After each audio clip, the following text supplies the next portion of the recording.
Hey you guys, welcome back from the weekend. Hopefully you had a great one. I know last weekend we worked a lot on, last couple weeks we've been working a lot on graphing parabolas, and those are, again, of course, quadratic equations.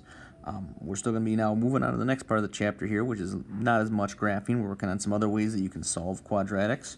Right now, realize that you know just two main ways to find the answers to a quadratic equation. You can factor it if it's possible to factor, and you can graph it and then find out its roots, and that's another way you could solve it. But realize there are more than just those ways to solve a quadratic equation. We're going to go into one of the next ones right now, and kind of like factoring, the one that we're going to work on here today is solving, as it says up here at the top of your note sheet, solving by using a square root. Kind of like factoring, this is something that will work sometimes. So sometimes it is the quickest way to an answer, so that's why we're still going to talk about it. If I've got a quadratic equation, I can maybe use a square root to find the solutions to it, which is obviously good. And if it's a quick way, we should know it. But just realize it's not going to work on every problem. Same thing with graphing. Now, graphing should work all the time, but sometimes it's if we got to graph by hand or something, maybe it's not quite as nice. But square roots, will work, but just not all the time, okay? But I'm going to show you some cases here where square roots will work, okay? First of all, when we're solving by taking a square root, we'll go back to some other things that we've known from a long time now. When you've got a problem where I see that there's just one variable in it, like just x, right?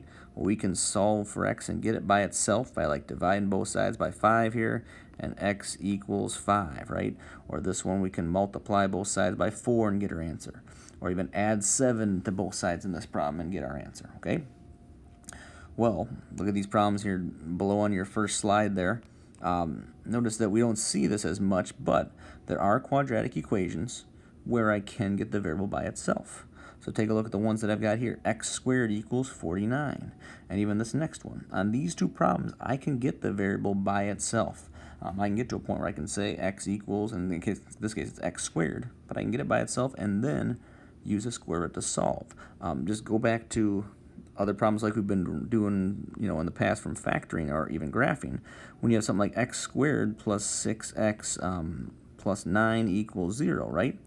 Well, when I can't get x by itself as nicely in these, okay, because I've got two different variables that have x, but one is squared and one is not. So I can't add these together, really. It's tougher to isolate x in that situation. So that's why we try factoring or graphing or other things, but in a problem like this, we can get x squared by itself, and so we can find the solutions by taking the square root of 49. Now realize when you square root 49, okay, that's really what we're doing. Also, more importantly, think of this equation. It's saying some number times itself gives me 49. A lot of people will give me the answer 7, and you are totally right. But there is a second answer. Take a second to see if you can figure it out before I tell you here, but what other number can I put in for x here, square it, and it'll give me positive 49. And there's kind of my hint in there that remember what happens when you square a negative number, it becomes positive. Negative 7 times negative 7 would also give me positive 49. So my solutions here are 7 and negative 7. Now, today you're going to enter all your answers into Schoology, and like we've done in the past, make sure you put them least to greatest, though. Otherwise, it will mark them wrong. So just a small note, but definitely important for today's assignment. Okay. Same thing in this one. This is a quadratic equation, right? How do I know? Because it's got the squared part. Since it is y squared, that's how many answers I should expect in this problem typically, too. I should expect 2 answers. And I can find them in this case because there is only one term that is the variable y. I can isolate it and get it by itself. So taking a square root is a good way to solve this one. I can divide both sides by 2. I'll get y equals 81. Y squared equals 81. And when I take the square root of 81, right, or I think to myself, what number times itself gives me 81? Well, that's 9 and also negative 9, okay? Now, we're going to find when we use this square root idea in the future, it's not always the case where it ends up being the same number, positive and negative, but in a lot of today's problems, they will. Note, too, that another way you can write this, and I think we have seen this, is plus or minus 9, and we'll see that again, and we'll actually start using that in answers. Today, when you're putting your answers into Schoology, you'll just put negative 9 and 9, but note that in the future, there'll be sometimes where we want to leave it in this form right here, plus or minus 9, and that just means the positive version of 9 and the negative version of 9, and those are both answers. So sometimes it's helpful to look at that. Sometimes it's helpful to look at this, okay? I'm trying to keep, again, these lessons shorter, so I'm just going to mention the second slide right now. I'm not going to spend a lot of time on it, but there's just something here that shows you if you're graphing and using our old form of an equation, how does this work out with two answers, one answer, and sometimes when we have no real answers. That's what this slide starts to talk about. But I'm going to move on to some more examples just today to keep things rolling. Okay, going through some examples on this page now, and again, good time right now would be to pause it and maybe try these problems on your own, see what you get first, and then check with me what I'm about to get in here in the video, but I'll show the steps of what it should look like. Again, we know it says solve if possible. Okay, we'll keep that in mind. Impossible, all right? Well, we'll see what happens here. This first problem, again, realize we only have one variable, right? So here's a good case, and this is why we need to know this method. You need to know the situation because this is easier. If I just have one variable, I can solve it, just get x squared by itself, and then use a square root to solve. So I'm going to draw my line just like almost like a linear problem from back in the day here. I'm going to add 12 to both sides first of all. That's going to cancel out over here. I'll get 3x squared equals 12. Divide both sides by 3. X squared equals 4. And so what numbers times themselves will give me 4? Again, in the future, more often we'll write x equals plus or minus 2, positive and negative 2. But today for Schoology, make sure you do list them least to greatest, and it'll look like this, x equals. And it'll have the x equals for you, but you just got to put negative 2 and 2. Just make sure you put them in that order, okay? Number 2, okay, same thing. I'm going to draw my line. I'm going to add 12 to both sides of the equation because in this case, I can get x squared all by itself. I got x squared actually still divided by 9 equals 16. I can multiply both sides by 9 now. If I times this side by 9 and this side by 9, the 9's cancel. X squared equals 144. And so the square root of 144 is 12. So what do you know? I get negative 12 and positive 12 for my answers for number 2. Okay. Number 3, don't be too worried about this one if you tried it already. I'm going to still, same as before, I'm going to divide both sides by 64.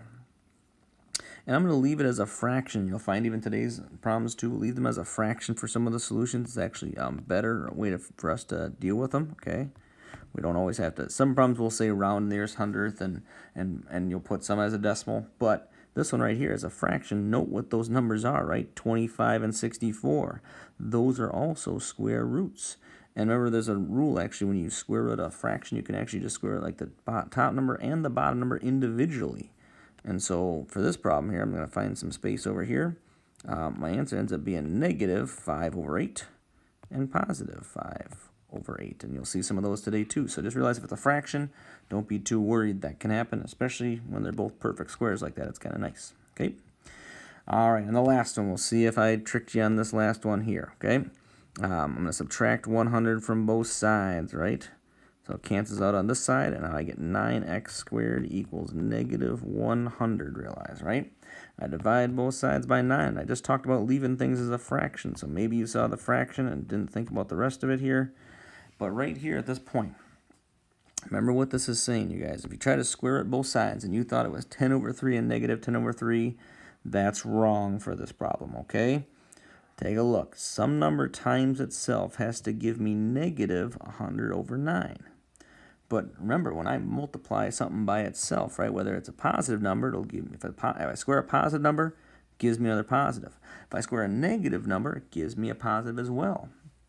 So in this problem, there is no number that I can square and get to negative 100 over 9.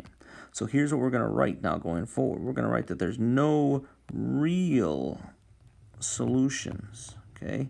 In the assignment today, too, if you see this, it'll ask you in the first blank for a problem, it'll say write no real, and then in the second blank, you'll write solutions, okay? Because you're going to find out, again, in the future, there are things called imaginary numbers, crazy enough, and you'll learn about what they can do as well. And there are situations where they are helpful to solve problems and find answers, too.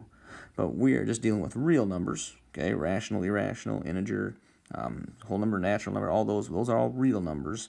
And in this case, this is not a real solution. There is no number that I can multiply by itself and get negative anything. So whenever you run that case, if it's something where it's like, oh, I'm at the point where I got to take a square root or find out what times itself will give me a negative, well, there's going to be no real solutions for that case. Okay, and for this last slide, kind of like I did before, I would say right now you can pause the video, or even I'm just going to pause it and kind of put up some of the work here, but you should try these last 3 problems. And what I'd say for these, though, is make these decimals. Take the square root and actually find out what they would be and round to the nearest hundredth, because in your assignment there'll be a few problems that do that as well. I'm going to pause the video right now and put some of the work in and kind of show you what some of those answers will be. All right, you guys, and here are the answers to those problems. Again, just notice that on some of the problems today, they want you to round to the nearest hundredth, so I did that on these as well, just to show you what the answers would be and what that would look like. Again, always put negative first, then positive when you listen least to greatest, but just notice, again, all the solving steps are still the same. Like this first one, adding 4 to both sides, and then at this point, we're taking the square root of 10, round to the nearest hundredth, and then we're talking about the positive and negative version, though, because it is still saying some number times itself gives me 10, and just ends up being an irrational number. We're going to round them off to the nearest hundredth.